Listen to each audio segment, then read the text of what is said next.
أعوذ بالله من الشيطان الرجيم. بسم الله الرحمن الرحيم.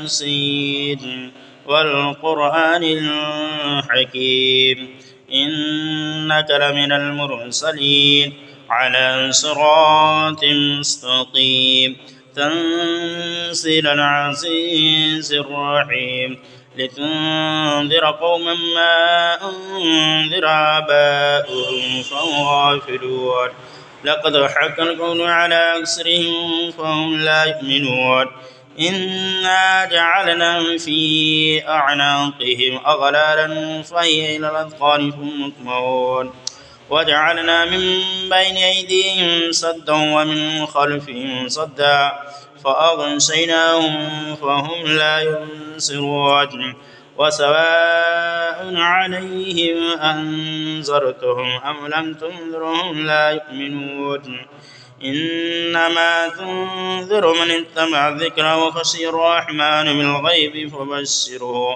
فبشره بمغفرة وأجر كريم إنا نحن نحيي الموتى ونكتب ما قدموا وآثارهم وكل شيء أحصيناه في إمام مبين.